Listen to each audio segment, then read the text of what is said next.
In the last video, we spoke about how the horrific events of Simchas Torah on the conclusion of Sukkot were prophesied in the book of Zechariah and read aloud in every single synagogue in the world on the first day of Sukkot. We clarified how it is obvious beyond any doubt that any of our hopes that the world would stand behind us in our time of need was just a delusion. The country that we were relying on for decades, the US of A, has let us down big time.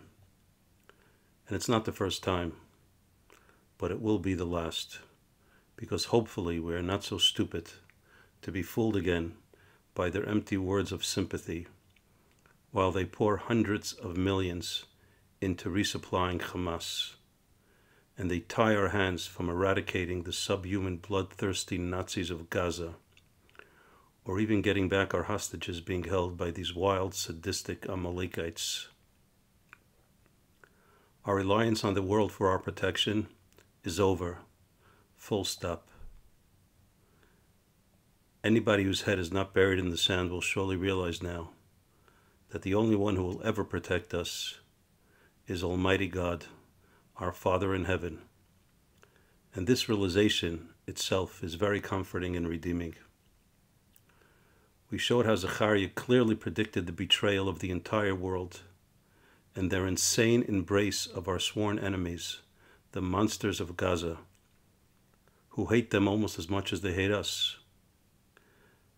Today we're going to continue to examine the text and discover something I think is really incredible. God sent a prophet 2,500 years ago, just as the power of prophecy was about to disappear until it will be restored shortly when Mashiach comes, not only to foretell the horrors that would befall us, the ones which we witnessed on Simchas Torah. I assume because God felt that the knowledge that this was predicted would in some ways be helpful, so that when these unthinkable tragedies do occur, we will not lose our bearings, knowing that for some incomprehensible reason they were meant to happen. But more importantly, I believe God instructed Zechariah to provide us with guidance so we can move forward, not only to overcome our enemies, but to once and for all overcome this long and bitter exile. Zechariah's instructions will blow your mind. It is so unbelievable that he repeats it 4 times. So let's begin. The prophet sees something that is completely beyond anyone's wildest imagination. You simply can't make this stuff up. In chapter 12, verse 2, and in chapter 14, verse 14, Zechariah declares that the Jews will wage war against their brethren, that is, against other Jews who are fighting for Jerusalem, and they will join forces with our bitter enemies. The prophet is obviously not talking about a few traitors, a phenomenon which exists in every society, and it's not worthy of mention. There are always people in every society that for one reason or another, whether for some form of selfish gain or because of some psychological or emotional disorder, turn against their compatriots. But the precise phraseology Zechariah uses, V'gam Yehuda tilochem b'Yerushalayim, also the Jews, not just some Jews, but the Jews will wage war against Jerusalem. That clearly indicates that a huge portion of our own brothers and sisters will wage war against Jerusalem and side with our enemies who believe we have no rights to our homeland. Such a phenomenon has never occurred to any nation and never will. The accuracy of this prophecy is astounding. The number of Jews who don't support Israel is humongous. We're not talking about hundreds or even thousands. The sheer volume of Jews not standing with Israel is astounding. They're everywhere. In politics, governmental agencies, the State Department, the media, the universities. It's the professors as well as the students in Harvard and in every single Western elite university, in entertainment and on social media, wherever you look. They use their positions of power and influence to undermine our security. The numbers of Jewish activists supporting those who want to take away our land through war and terror, or even just diplomacy or lawfare, is incomprehensible. Many have made it their life's mission to aid in the destruction of the Jewish state. Many of them are well known, and this is not the time or place to single them out. But many, many more are unknown. They work behind the scenes to assist our enemies and to undermine our security and our success in our ancient homeland.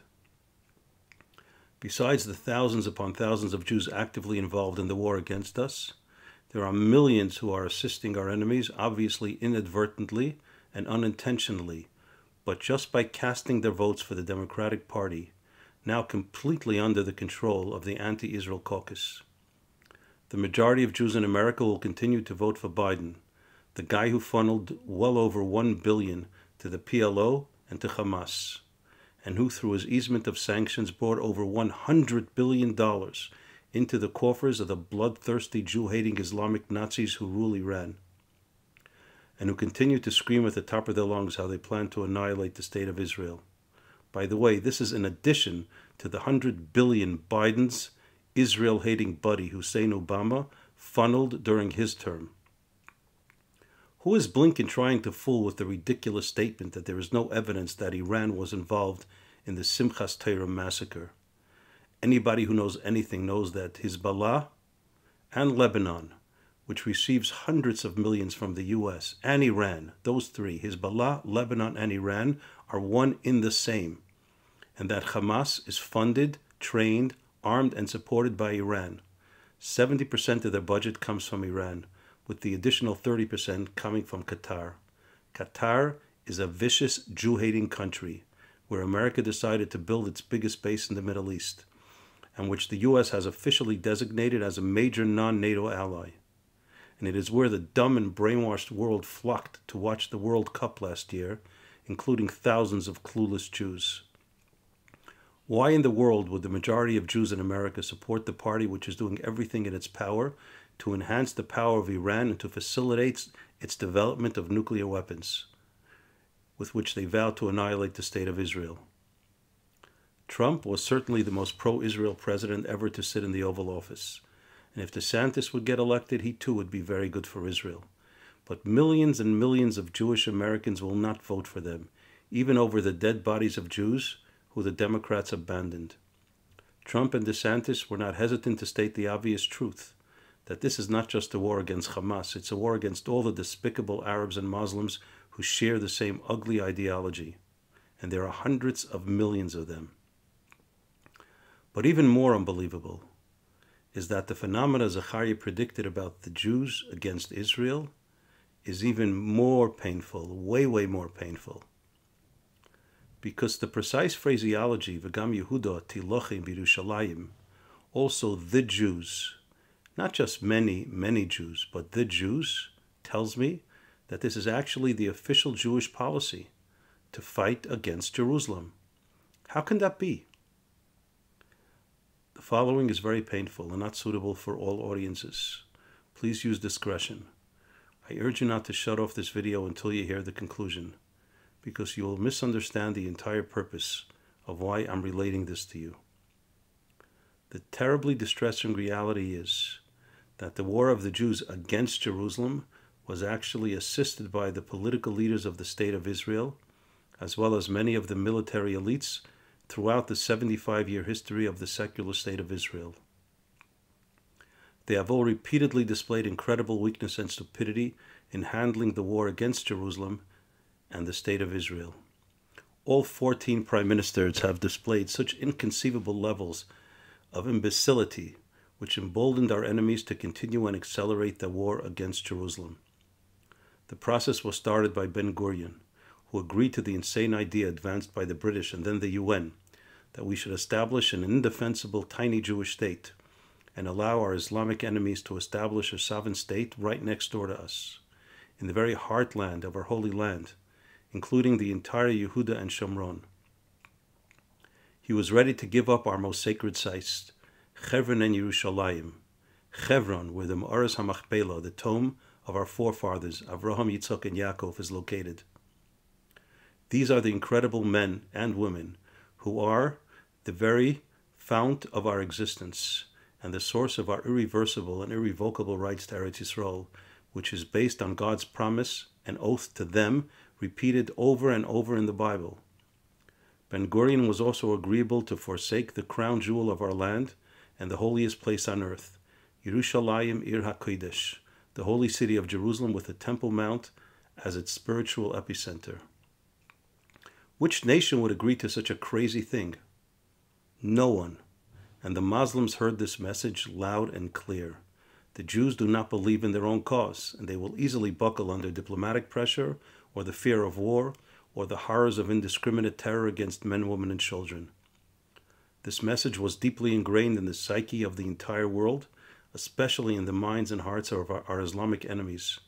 Every single prime minister after him, all 13 of them, strengthened this very same message. Because which nation in the world gives up part of their homeland, and not just any part, but its most historically significant and religiously important cities? And to whom? To the sworn enemies? You'll always hear all the big shots in the government saying how nice we are, that we have always been agreeable to give away half our land, but they, the mean and selfish Palestinians, they never agreed. Fools! Don't you listen to what you are saying? As the wise King Solomon taught us, if you agree to cut the baby in half, it's not your baby. All of you morons keep on telling the world that the baby is not ours because we are the ones willing to chop it in half, and the rightful owners are the ones who refuse to do so. Zelensky's soldiers are fighting relentlessly to hold on to every square inch of what they consider their country. They refuse to surrender even at an enormous cost of lives and resources, because this is how normal countries act. But 2 hours didn't pass after the miraculous victory of the Six-Day War until Moshe Dayan reached out to our enemies, who just a moment ago tried to annihilate us. He wasted no time in prostrating himself to the ground before them, and he gifted them the sole custodianship over the holiest site in Judaism. The Arabs were shocked and thought it was some kind of hoax. And it took a while until the incredibly stupidity and weakness of the Israeli government sunk in. But when they finally realized that such naive and gullible Jews are in charge of the state of Israel, they knew it can only be a matter of time until they would get rid of us.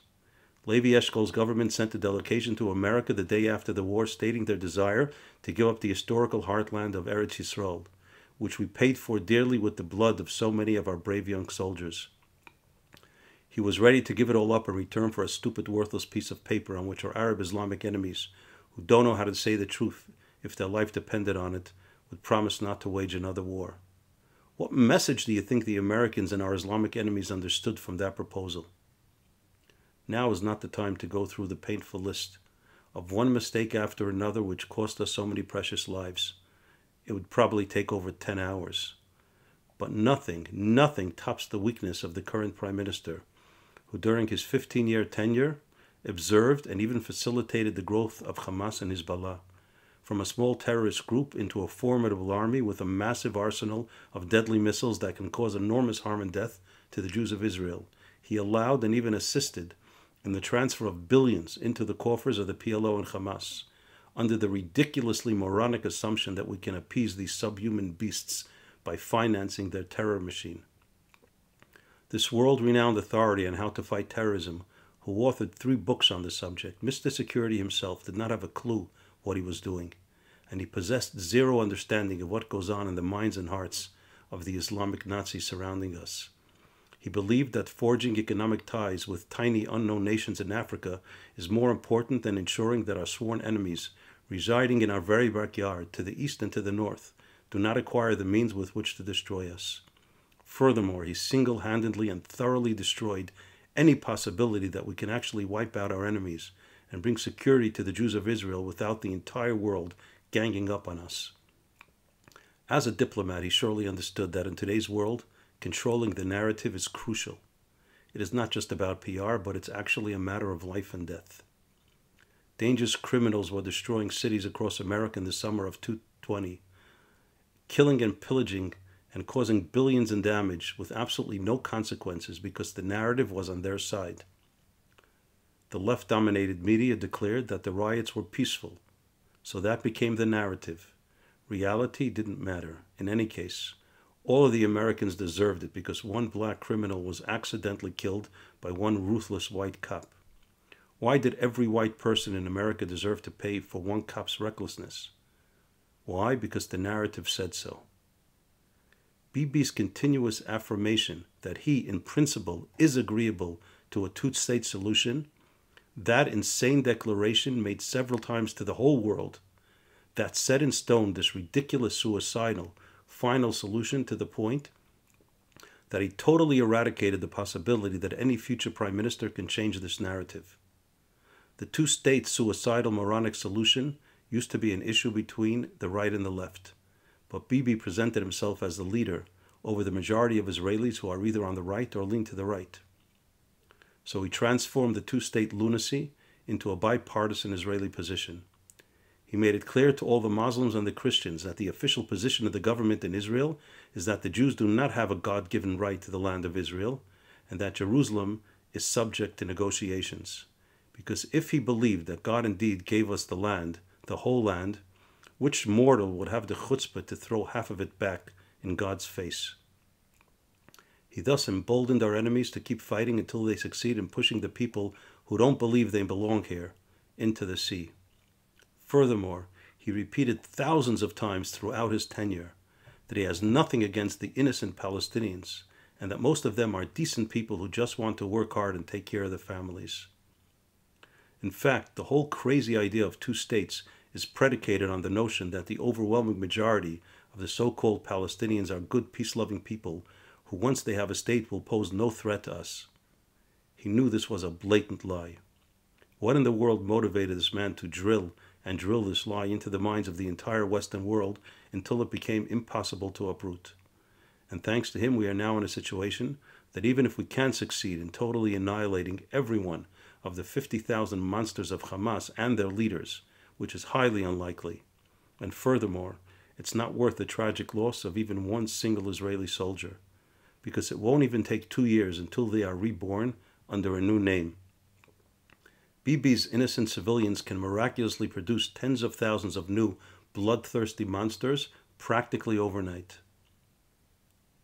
All this came about thanks to the world-renowned expert on how to deal with terror. But why am I talking about this now? Surely not to put down other Jews in these difficult times. First of all, I want you to realize how incredibly accurate the prophet Zechariah envisioned the situation we are in now. The phraseology in chapter 12, verse 2, and in chapter 14, verse 14, where the prophet declares that the Jews will wage war against their brethren who are fighting in Jerusalem, is extremely accurate.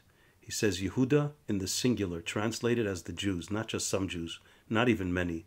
He's referring to those who represent the Jewish people, those whose job it is to protect the Jews of Israel. It is they who inadvertently, and I stress, it was out of stupidity, not malice, but nonetheless they joined our enemies in the battle against Jerusalem.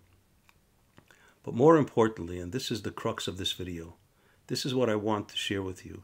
This was an epiphany which propelled me to a new level of Ahavas Yisrael. I've been closely following everything that is going on in Eretz Yisrael for decades. I was well aware of the absolute stupidities bordering on criminal negligence by one Israeli government after the other. I have listened to and read scores of talks and letters by the Lubavitcher Rebbe on this very issue, spanning from the Six-Day War in 1967 until his holy soul ascended on high in 1994. I have in front of me a book that was compiled, collecting all of the above. It is titled Karasi Ve'ein Oina. I have cried, but nobody listens. It is 750 pages long. Continuously and without pause and consistently, he begged and he pleaded. He cried and he yelled from the depths of his pure heart, overflowing with Ahavas Yisrael, against the suicidal weakness and concessions one Israeli government after the other made in order to naively pacify our bitter enemies. At times there was enormous pressure from our dear friends in Washington, and at times it was done out of their own volition and stupidity. This was even before Sharon decided to forcibly expel 10,000 Jews and destroy 25 beautiful communities, along with their synagogue, school, and cemeteries, which were built through decades of hard work with love and devotion by the beautiful Jews who lived there. He handed over these stunning Jewish communities on a silver platter and unconditionally to our sworn enemies, who turned them into missile launching sites practically the next day. My point is not to stress the incredible recklessness and stupidity of the Prime Minister of Israel. This is not the time for that. My point is to reveal the mighty power of the Jewish heart. Please bear with me for another few minutes. I need to be honest with you, my dear listeners. My understanding of all the above led me to have a very deep disdain, a disgust and anger for those Israeli leaders who, in their incredible negligence and stupidity, caused so much death and suffering to my precious brothers and sisters in the Holy Land. I cannot say that I hated them. One does not hate his brother. But sometimes a brother can act in such a way as to cause severe antipathy and disdain, especially when they cause suffering to your other brothers and sisters. And even if it's not malicious, but rather through neglect, negligence, and stupidity. However, over the past 2 weeks, I have been poring over the words of Zechariah, who I believe was describing current events, and I suddenly realized how wrong I was to harbor such negative feelings. In the above-mentioned chapter 12, verse 4 through 7, the prophet predicts something incredible. In his vision, he sees a war in which all the nations surrounding Israel are directly involved, and the rest of the world is supporting them and egging them on. Among the vast armies who are attempting to conquer Jerusalem and take it away from the Jews who are holding on to it with their dear lives, are a large contingency of Jews who are helping the attackers, as we mentioned above. God miraculously smites all the attackers with a plague that causes them to become insane and confused. While everyone around them is being stricken, the Jews who are fighting against Jerusalem are not affected. The reason for this is that the Jews of Jerusalem were praying to God to smite their non-Jewish enemies, but not to hurt the Jews who are fighting with their enemies against them. This incredible display of Ahavas Yisrael caused a reciprocal response, and suddenly a godly flame ignited in the hearts of those who, just a minute ago, were fighting against Jerusalem, and they immediately changed sides. They are suddenly transformed into mighty warriors and proceed to destroy the enemies of Jerusalem with enormous success, like a flaming torch consumes bundles of hay. And now God does something amazing. In order that the Jews who were previously fighting against the other Jews who were defending Jerusalem, in order that they should not feel depressed or rejected for their previous actions, God saves them before he saves the protectors of Jerusalem. And this is to make it abundantly clear that in God's eyes they're all his children. Neither God nor the Jews against whom they were fighting bear any resentment whatsoever to those who for one reason or another made some terribly wrong decisions. The lessons that I learned from this realization completely eradicated any feeling of negativity and judgment against those who might have been influenced by all the forces of darkness pervading in our world to do very stupid things, and even when those terrible mistakes caused a lot of pain and suffering to others. The lesson for our current situation is crystal clear. The incredible love and unity we are experiencing amongst the Jewish people, regardless of where they are on the religious spectrum or on the political spectrum, the enormous outpouring of love from all types of Jews all over Israel and all over the world to assist in any way possible, the massive flowing of love and appreciation, food and supplies, coming from all corners of the world to the soldiers of the IDF who are putting their life on the line to protect us, the masses of volunteers from all segments of the population doing whatever they can do to help and assist in any way possible. All of the above reflects the enormous, unbreakable bond that connects each and every Jewish soul to one another. A brilliant light is now shining from the collective souls of the Jewish people. But it doesn't end here. The message is so important, the prophet repeats it again. In verse 10 and 11, the prophet talks about the terrible bereavement and lamenting over all the precious souls viciously taken from us during this war, which, as mentioned, I believe, is referring to the victims of the Simchas Torah massacre. Zechariah deliberately uses the singular. He says the Jews will look towards God, not understanding how he let it happen. They will wonder, how could he let the one be stabbed? And they will cry over him as one cries over an only child. The prophet uses the singular to emphasize that there will be such an enormous outpouring of unity among the Jews, that every member of the Jewish people, not only the immediate families of the fallen, but each and every Jew will feel that every Jewish soul massacred by those Islamic monsters was his only child. But it doesn't end there. The message is so important that the prophet repeats it yet again. Zechariah continues in verse 11, and I'm following the interpretation presented in the Talmud and in the Targum. On that day, the grieving and crying over those murdered will be as huge as the funerals of Achav, king of Israel, and Yoshiyahu, king of Judah. It is very odd because the way it is written in the text makes it sound like they are one and the same person. Bayemahu yigdal hamisped b'Yerushalayim kimispad hadadrimoin bebikas Megiddoin. The lamenting will be as great as the one for Hadad Rimon in the valley of Megiddo. Who is this guy named Hadad Rimon whose funeral took place in Megiddo? The answer is that there was no such guy who had a funeral in Megiddo. But there was an Aramean soldier named Hadad Rimon, son of Tavrimon, who killed King Achav. And there was a huge funeral at Megiddo, but it wasn't for Achav.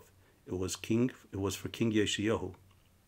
The juxtaposition of these two kings is extremely curious.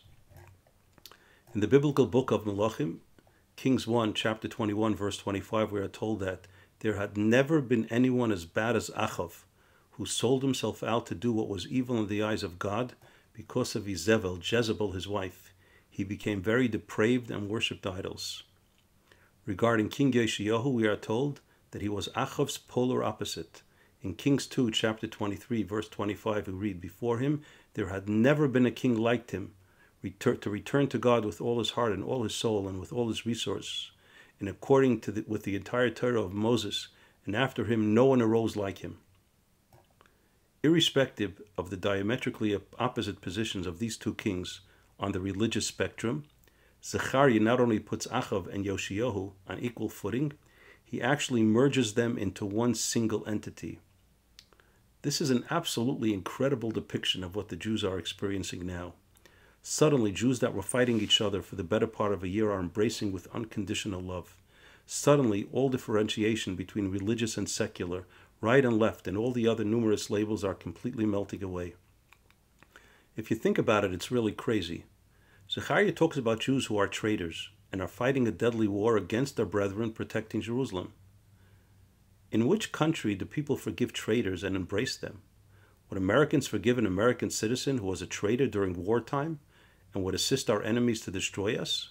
Would they shower them with love? Are you nuts? Which nation or country in the world would not only forgive traitors, but would actually embrace them and pray for them?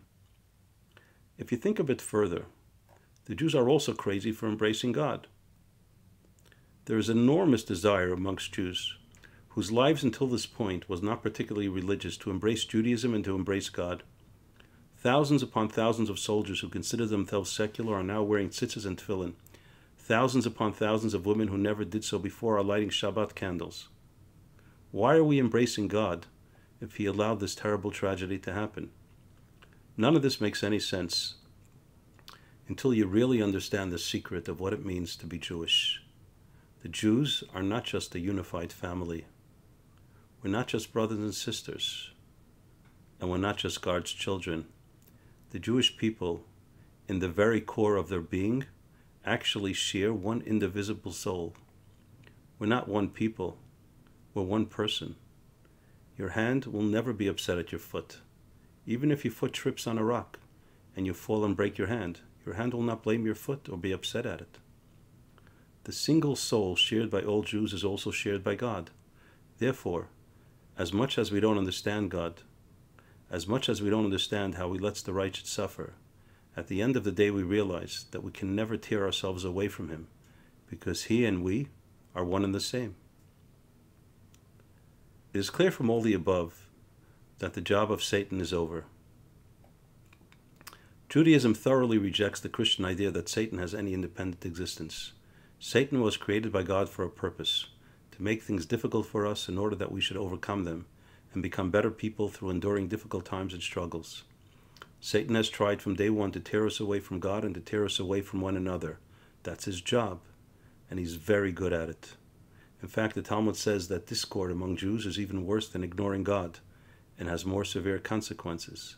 God can forgive us for neglecting Him, but not for fighting amongst one another.